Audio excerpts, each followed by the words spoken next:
Welcome to the Great Detectives of Old Time Radio. From Boise, Idaho, this is your host, Adam Graham. If you have a comment, email it to me, box13@greatdetectives.net. Give us a call, 208-991-4783, and become one of our friends over on Facebook, facebook.com/Radio Detectives.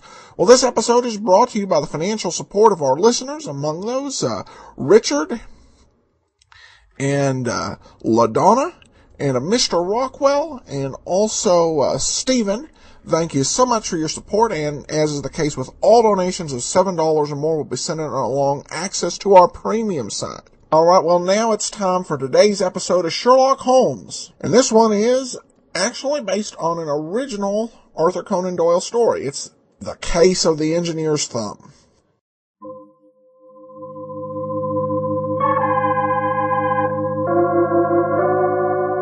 From New York, the makers of Clippercraft Clothes for Men and 1,036 leading retail stores from coast to coast present the world's most famous detective, Sherlock Holmes.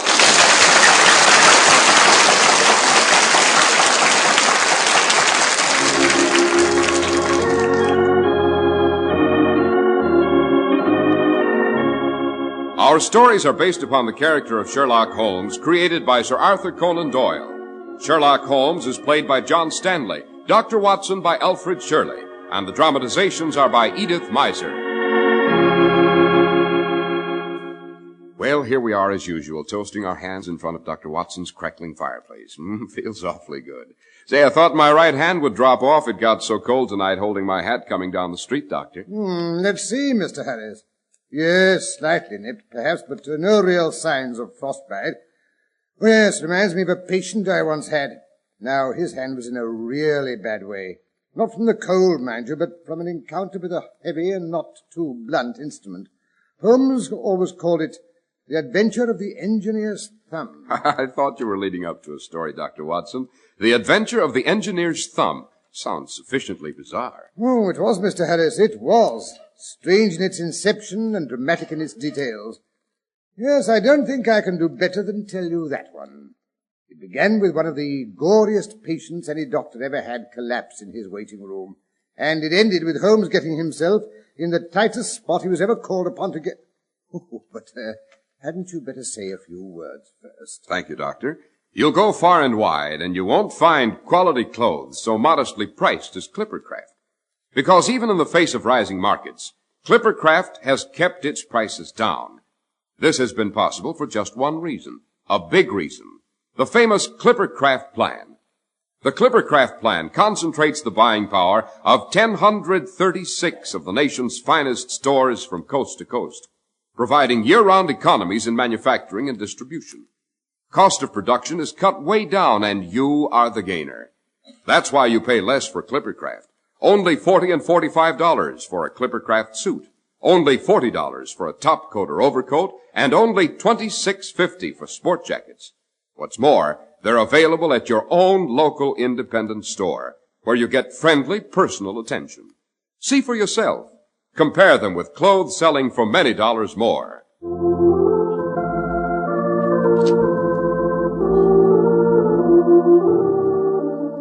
And now, Dr. Watson, will you go on with your story? It was in the summer of '89, Mr. Harris. Some little time after my marriage.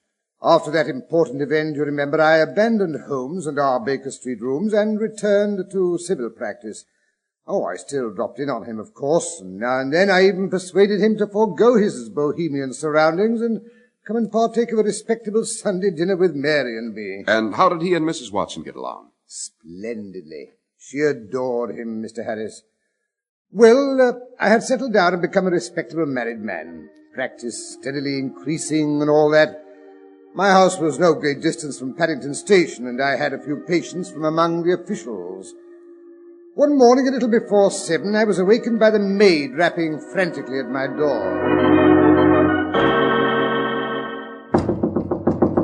Dr. Watson! Oh, Dr. Watson, sir! Oh, hello, yes, come in. Oh, Dr. Watson, come quick. Oh, what's up, Millie? What's happened? An accident, sir, a nasty accident. Here's his card. Mr. Victor Hatherley, hydraulic engineer, 16A, Victoria Street, SW. Yes, sir, walked over from the station, he did. I let him in. He's downstairs now in the consulting room. Looks like death, he does. Well, it can't be too serious if he had the strength to walk over from the station by himself. Looks like he's in pain, sir. It's his hand, his left hand. Bandaged up with a handkerchief, it is. And it's all dripping with blood. Oh, dear. Sounds more serious than I suspected. Millie, you might go and heat some water. I'll go right down to him. Yes, sir. Severe hemorrhage. Wonder what the accident was. Oh, Mr. Victor Hatherley. Good morning, sir. Good morning. I'm sorry to wake you up so early. I had a serious accident during the night. I came in by train this morning. They told me at the station that you were a good doctor. I came here. A night journey? That in itself is a rather tiring and monotonous affair. You couldn't call my night monotonous. Monotonous? Never had a less monotonous night. Stop it! Pull yourself together. I'm sorry. I have been making a fool of myself for the relief, you understand. I apologize. Oh, no, not at all. Often happens in a case of shock. Here, take a swig of this brandy.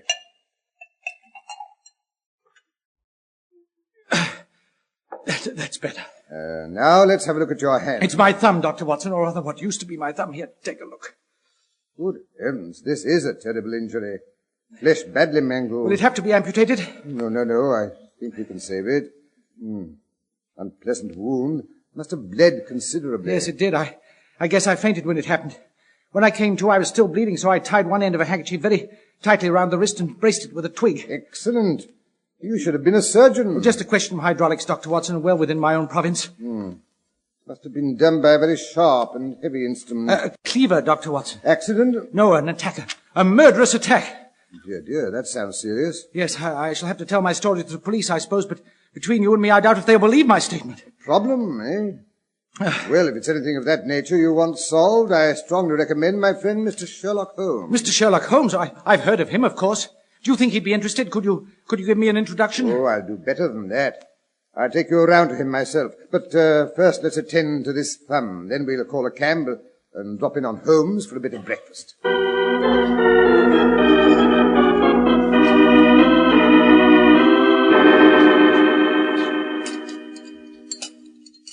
Another bit of Mrs. Hudson's omelette, Mr. Hatherley.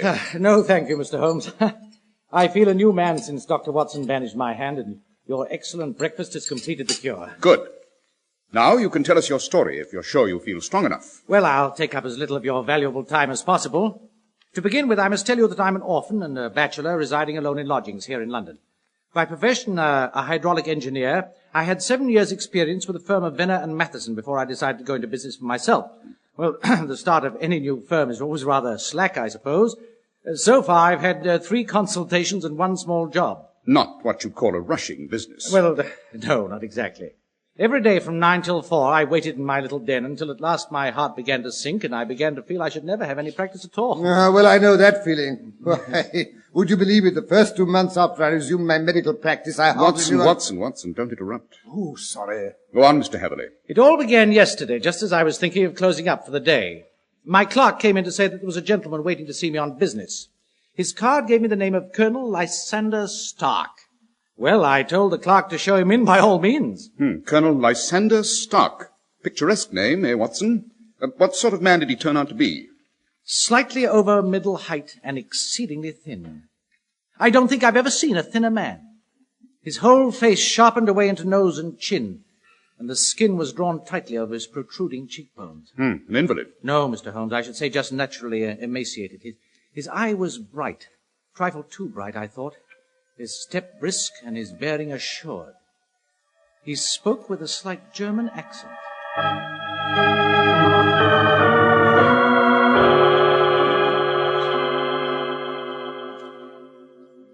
I have the honor. This is Mr. Victor Hatherley, nicht wahr? Why, yes, Colonel Stark. Won't you sit down? Danke. You are recommended to me, sir, for a young man who is clever and also discreet. Well, thank you. Not at all. I know also that you are an orphan, bachelor, and you live alone. Quite correct, but I don't see why that can possibly concern you. I understood that it was on a professional matter that you wanted to see me. Yagavis, I have a professional commission, but I must insist on secrecy, absolute secrecy. And that is easier from a man what has no family. If I promise to keep a secret, Colonel Stark, you may depend on my doing so. You promise, then? I promise. Good. Now we can get down to business. One moment, please.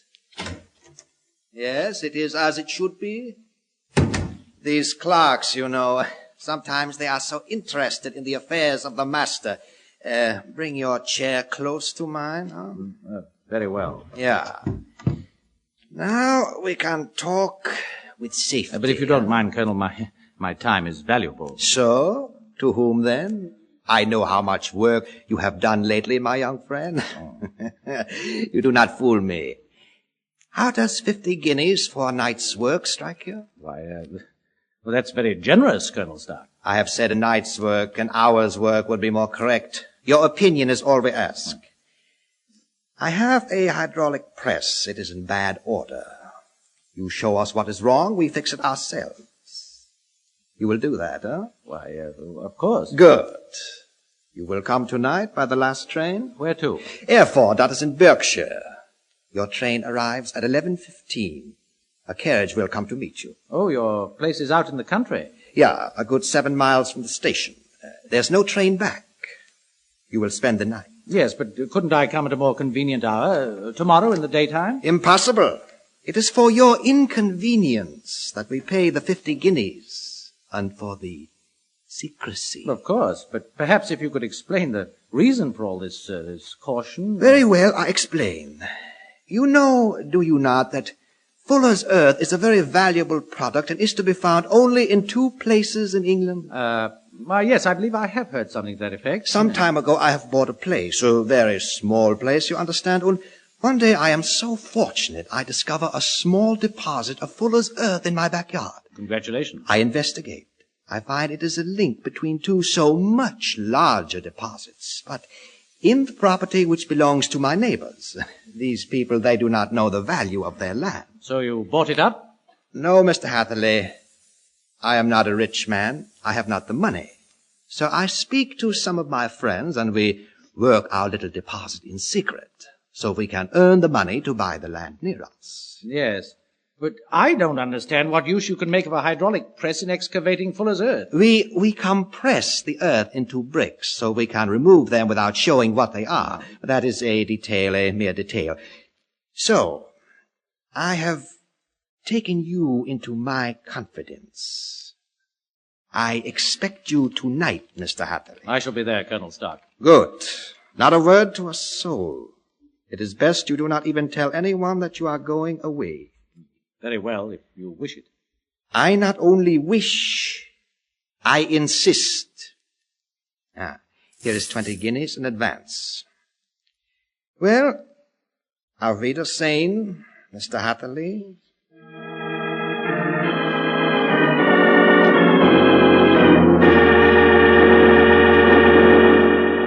Sounds fishy to me, Holmes? 50 guineas is a suspiciously large fee for a small job like that. Quite, Watson, quite. Hydraulic presses, eh?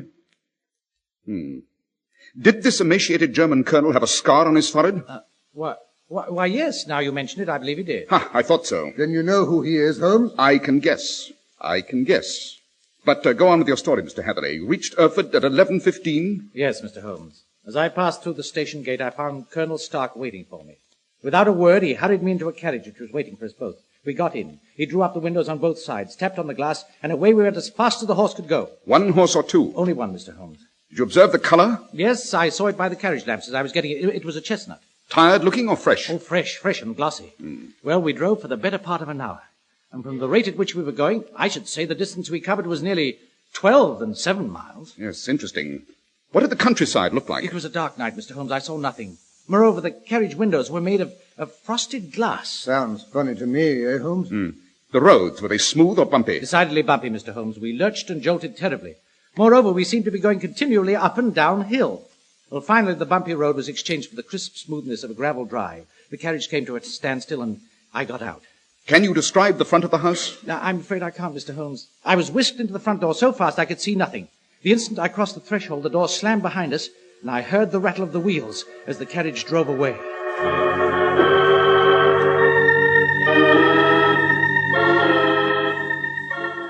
Minna! Minna! Ja, ich komme. Bring a lamp. Ah, that is better. It is not nice to keep our guests standing in the dark. So, ist gekommen. Gewiss. Take the lamp into my study. Now, Mr. Hatherley, if you will be so good, come with me. Minna, you can go now. Ja, ich gehe. My sister, Mr. Hatherley, a good girl. She does what she is told. And now, you will excuse me a few minutes, please. I come right back. Of course, Make yourself comfortable. Gloomy-looking hole.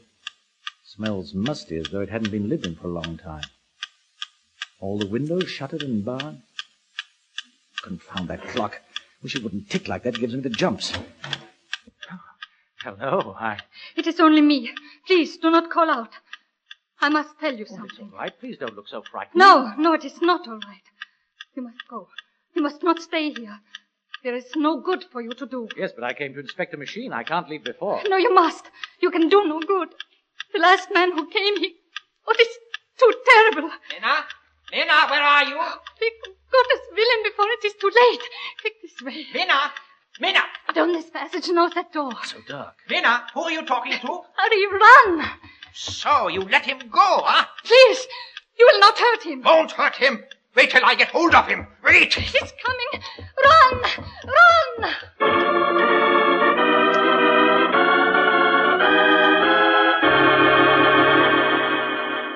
Well, I got a glimpse of him coming after me with a cleaver, and I ran for dear life. But he ran too. I just managed to scale the garden wall before he got to it. Even so, I wasn't quite quick enough.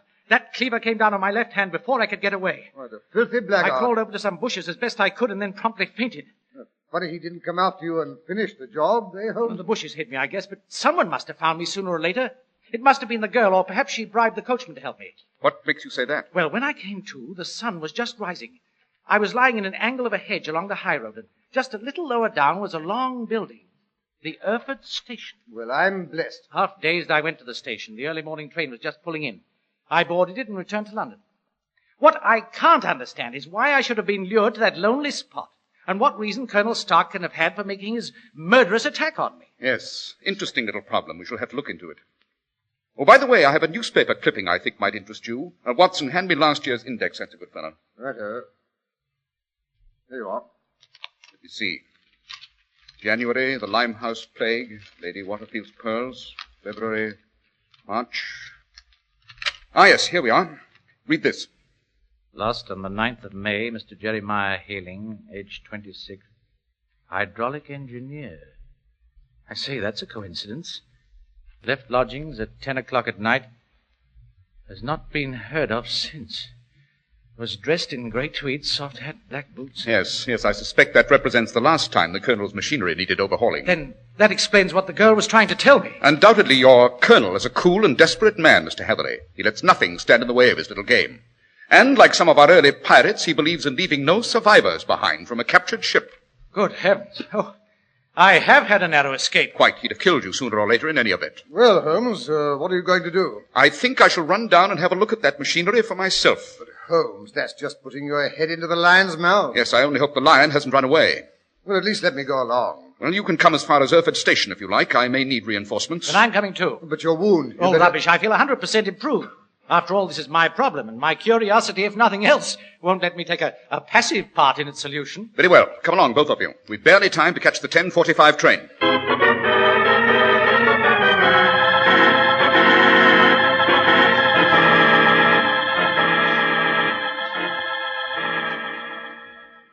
Well, here we are, Holmes. Erfurt Station.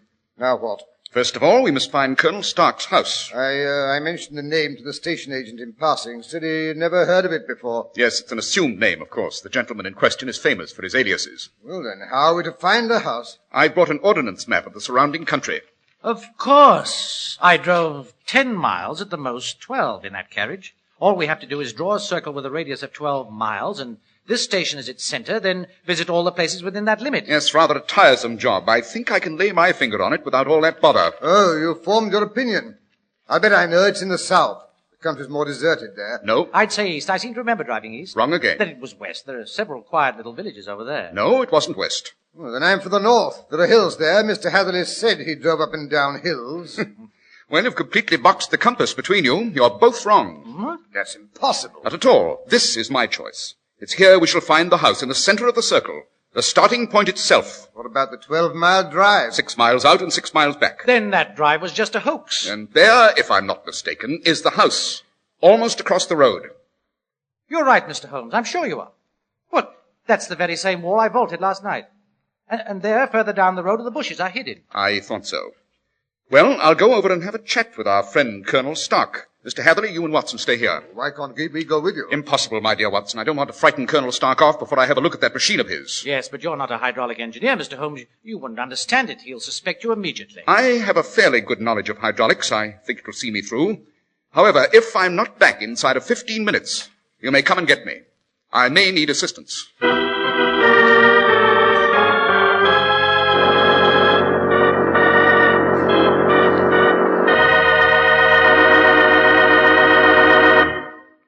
Most men are loyal customers of the friendly local store in their community, the store they can trust.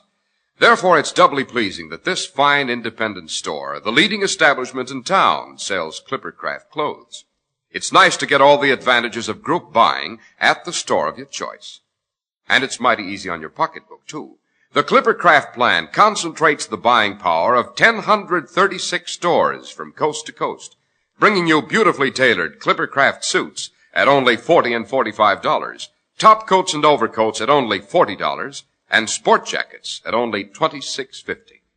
Yes, selling expensive clothes at inexpensive low prices at the nation's finest independent stores is the great big idea behind the Clippercraft plan.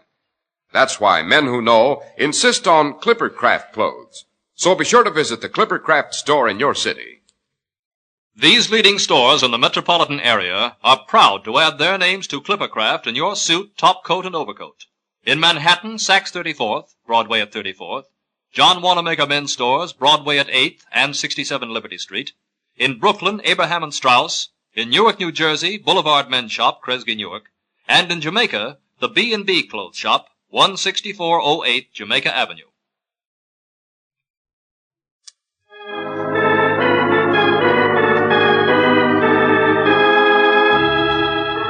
And now, back to Sherlock Holmes. We find him at the door of the mysterious Colonel Stark.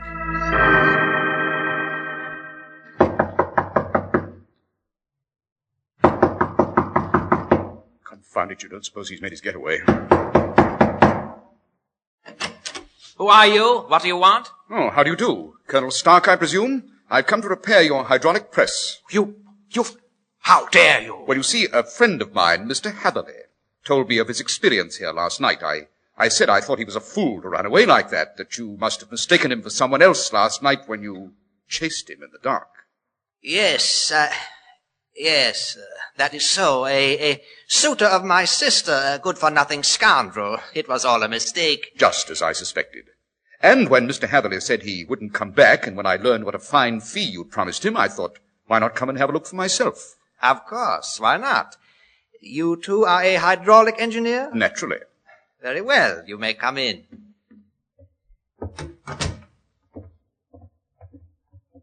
Ah, trunks and boxes in the front hall.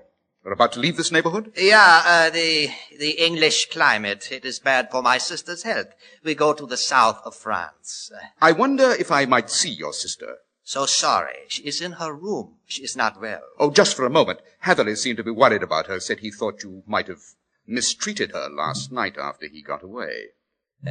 Ridiculous. Of course, but if I could just see her, I could reassure him. He, seemed to want to call in the police. The foolish young man. But come, I'll let you see her. This way. She shall tell you herself that she is all right. That's very good of you, I'm sure. I wouldn't dream of troubling you myself, but you see, young Hatherley is... This is her room. Minna? Minna? Yes? See, Minna, I bring a gentleman who is anxious to know if you are all right. Tell him how you feel, Minna? I'm well, thank you. I'm delighted to hear it. You see, my friend Mr. Hatherley was worried about you. Mr. Hatherley? The young gentleman I mistook for someone else last night. Oh, how is he? He's all right. Why, yes, of course. Oh, I'm so glad. Hold on a minute. Look here, those bruises on your neck and arms. Has anyone been treating you badly? That was from falling downstairs. Minna? Yes. I see. Well, Colonel Stark, suppose we take a look at your hydraulic press. Certainly. Of course. This way, please. Goodbye, Fräulein Stark. I hope you'll enjoy the south of France. The south of France? Yes. Lovely climate. Well, goodbye. This way. The press is on this floor. Here we are.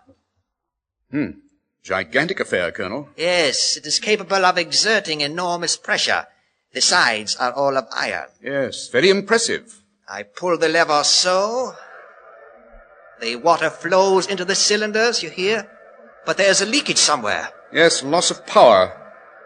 Yes, that third driving rod, the rubber banding around the top, seems to have shrunk. It doesn't quite fill the socket. Of course, how stupid of me not to notice for myself. Yes, it would have saved you a lot of trouble, wouldn't it? You can stop the machine now. Let's have a look at the inside. Very well, if you wish. You can enter here. Very impressive. Like a prison. Hello, what's this on the floor? Metallic deposit. Wasn't it Fuller's Earth you're supposed to be mining? Yes, I thought you might see that. Goodbye, Mr. Sherlock Holmes. Great thunder, he's locked me in. Started the machine. The ceiling's coming down on me. Well, Sherlock Holmes, you let yourself in for something this time. Closer. Closer, you wouldn't think it could move so fast. In a few minutes, it'll grind me to a helpless pulp. Better not think about it. I can reach it now. Down. Down. No good trying to push it back. I've found it. I can't stand up any longer. Well then, sit down, Sherlock. Lower. Lower. If I lie on my face, the weight will crack my spine. No, the other way will be less painful. Please, mister. Minna, where did you come from? Here, near the floor. A panel, it's open. By Jove, another outlet. Hurry, hurry, do not talk so much. You can get out? The opening's pretty small. Quick, quick. Yes, I can just squeeze through. There. God save Dank, you are safe. Pretty close shave. Hear that? The presser has just hit the floor. Another minute in there, and I'd have been ground to a pulp.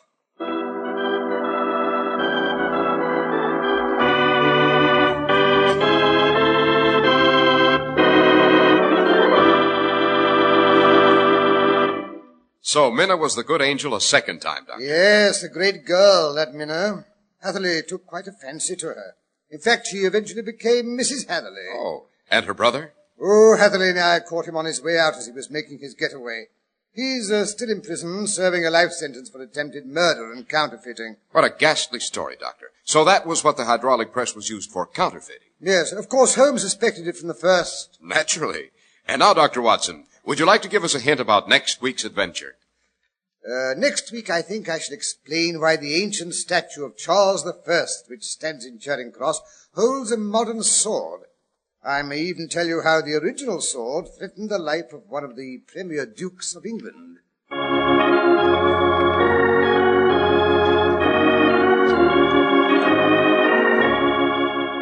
The makers of Clippercraft clothes and 1,036 leading stores from coast to coast have brought you another in the new series of broadcasts featuring the world's most famous detective, Sherlock Holmes. Sherlock Holmes is produced and directed by Basil Lochran, with special music by Albert Berman.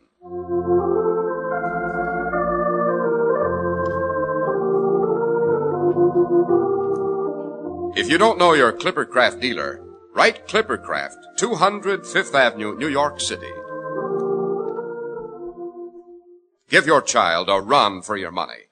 Join the March of Dimes. Send your dimes and dollars to your local March of Dimes headquarters. Keep your kids in the running. Join the March of Dimes.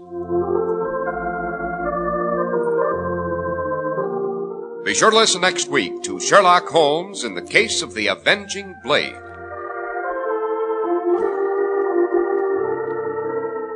If you'd like to attend the Sherlock Holmes broadcasts in New York, see your local Clippercraft dealer, and he'll tell you how to obtain your tickets. This